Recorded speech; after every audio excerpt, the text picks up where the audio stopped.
Mr. Gbajabiamila should be asked to recuse himself or step aside. Mr. Ogunye, what facts do you have tonight to defend the reason why Mr. Gbajabiamila should not be in the backyard or stepping aside and allowing the process, due process of probing and investigating this matter, as a man that has been caught and alleged to have obtained money for appointment in this matter? Well, the first thing I would say is that a desperate attempt is being made to canonize infamy and to make a superstar out of a gangster. And it is fashionable for politicians to draw wool over our eyes so that truth finding then becomes difficult. Of course, in the circumstances of what is going on now, it is apparent to me that a desperate attempt is being made to lash on to Prince Adeyemi and use him perhaps as a political weapon as we are approaching an election. Unfortunately, the weapon is blunt. And I think that those who are on this course should just, given what I've seen and what I've read and the briefings I've taken, I think that Mr. Gbajabiamila should be commended for kickstarting that accountability. His office reported the person in question. He wrote letters to the DGSSS, to the Inspector General of Police, calling for investigation when it was reported to his office that something as despicable a conduct as what Prince Adeyemi was doing, had been going on for long. First, going by the chronology of facts and events, the Chief of Staff to the President, Mr. Gbajabiamila, first got wind of this informally from the Executive Secretary of Nigerian Investment Promotion Commission. And of course, he dismissed it that no, there is no agency like that. But later, the Ministry of Foreign Affairs, first the Economic Trade and Investment Department, wrote to the Office of National Security Advisor to inquire about the status of Prince Adeyemi Matthew and his agency. And that Ministry of Foreign Affairs, this time from the Office of the Permanent Secretary, separately wrote another letter to the Office of the Chief of Staff, dated 16th October 2025. Both letters, separate letters, dated 16th October 2025. And by 17th of October 2025, the Office of the Chief of Staff spontaneously, immediately wrote to the DGSSS, sounding an alarm and calling for investigation and arrest and prosecution of those who are, forging documents and impersonating, particularly regarding the office. And clearly stating that the letter of appointment that was being paraded, that he knew nothing about that letter. That was October last year, 17th October last year, and we are in July. This whole matter blew into the open just like a month ago. And I will provide the reason why in a short while. And after that letter was written, shortly thereafter, there was an investigation by the police in October, and Prince Adeyemi was apprehended and detained for 23 days. Nobody knew about it then. He wasn't talking about being killed then. detained for 23 days and was eventually then to be arraigned before a court. And this is important for us to know, for Nigerians to know. He was brought to court to be arraigned, and that's why, Justice Muhammad Umar, issued that bench warrant on the 5th date that should have been a date of appearance.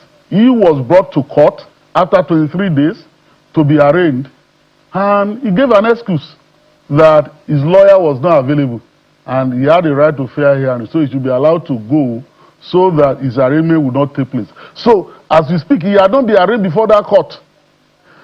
On the 2nd date, his lawyer appeared, and that time the excuse was that he was ill and could not come to court for trial. On the 3rd day, the court didn't sit, so the matter was adjourned. On the 4th day, the excuse was that he was available this time around, his lawyer was ill. The 5th appearance was yesterday, and there was another excuse. This time around, I was going to be killed. My life is not secure, so I'm not going to come to court until he was fished out of the hole somewhere in Osun State where he was hiding. Unfortunately for him now, the court had adjourned the matter to November 30th, and I do not know the magic that will be performed to ask the court to come and perform or have a special session for that fugitive from justice to come to court and be arraigned in court. Now, the point to note as follows.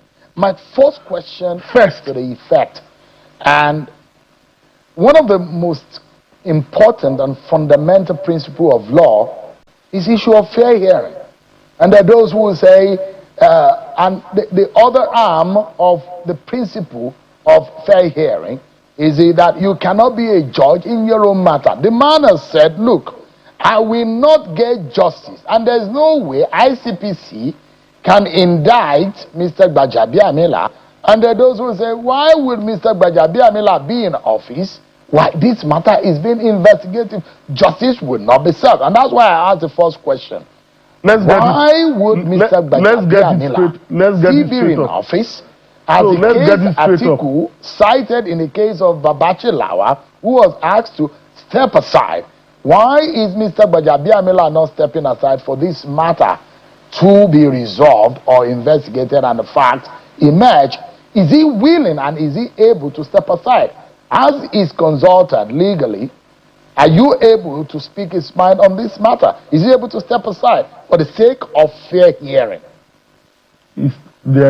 Fair hearing is not imperiled, except it's being suggested that the goal was to get rid of Mr. Gbajabiamila from office. The ICPC has been charged to investigate this matter.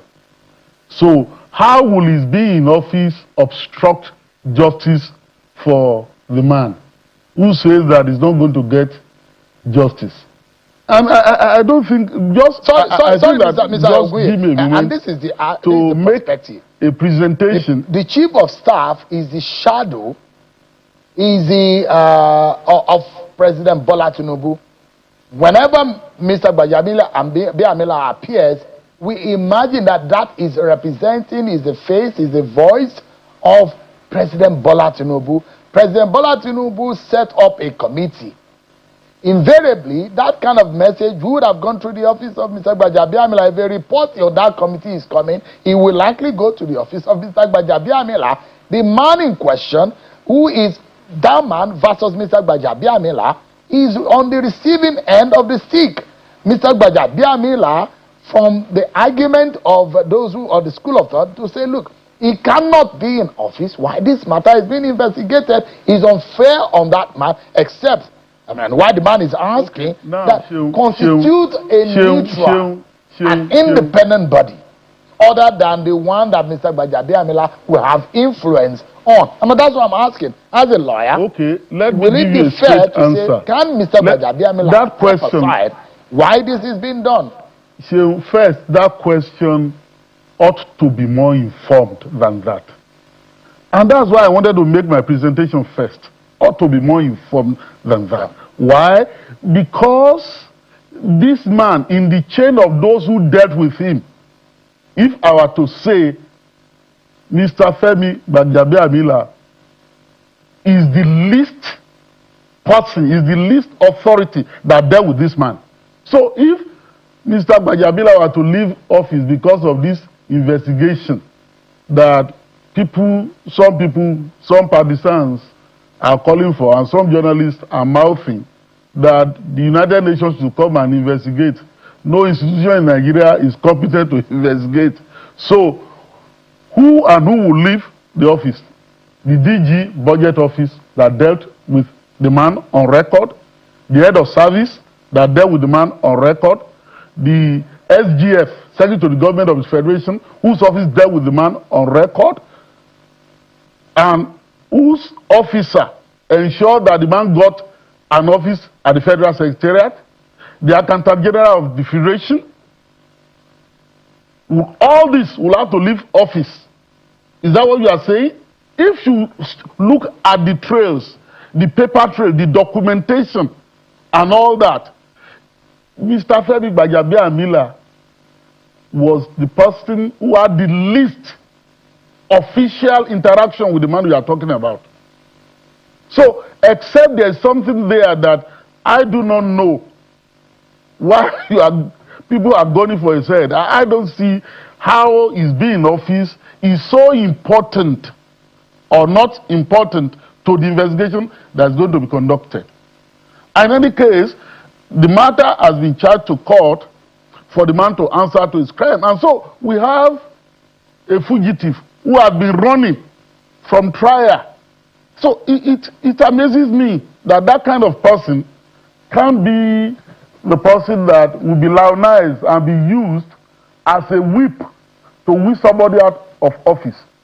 The person you're talking about has stated repeatedly, up to the point of,